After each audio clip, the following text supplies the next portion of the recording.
Happy Canada Day mga kaibigan. Andito kami sa Sherwood Park sa lake. Ito may celebration, may mga food truck, may concert, lahat meron. So itong araw namin pag mga holiday, ikot ganyan,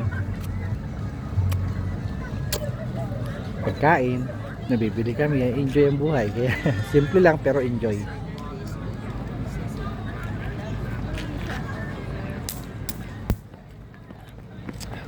Wala nga lang rides dito sa Sherwood Park.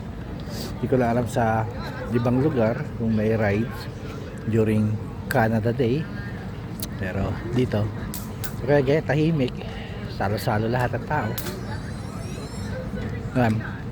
Kita mo, di ba? Yan o, ganda ng park dito o. Dami yung park o, ganda. Hawakan mo muna bunso, ayusin mo. May ano, kaya lang Adjust mo. yay anak ko, meron siyang pamatay ng lamok, kinukuryente niya. Oh, kita mo yan oh, kita yung tutunugan dami lamok eh. Ilang araw halos 2 linggo umuulan, ngayon makulimlim pa.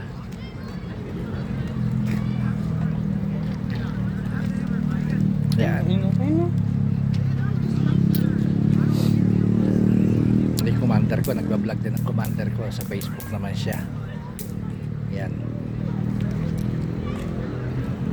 siya si MJ Canada sa Facebook. Yan, ako naman sa YouTube. Yan,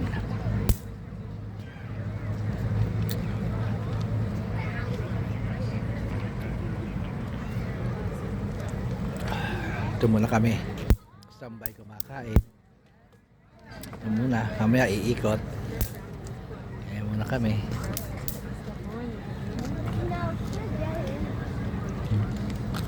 At napakatahimik, di ba? Tinaman ang taas oh, pakulimlim.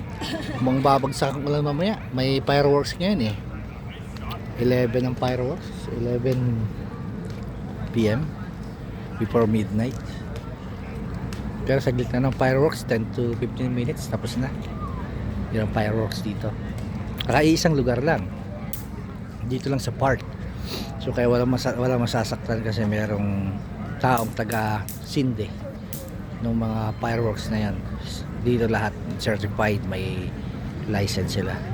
Hindi pwede tulad sa atin sa Pinas na kung sino-sino na lang, kaya maraming napuputukan. Dito wala, lahat safe.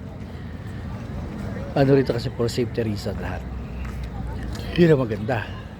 Saka iwas sa sunog. Sa atin delikado, pati bahay may paputok. Dito wala, yung maganda. Tapos maraming pulis dito, nakikita mo doon sa gilid sa may mga pulis oh. Kung may gulo man, magkakaroon gulo, mahuhuli agad nila o mapipigilan agad nila yung gulo. Yan dito. Balik. Sige mga kaibigan, balik ulit tayo mamaya. Bye muna.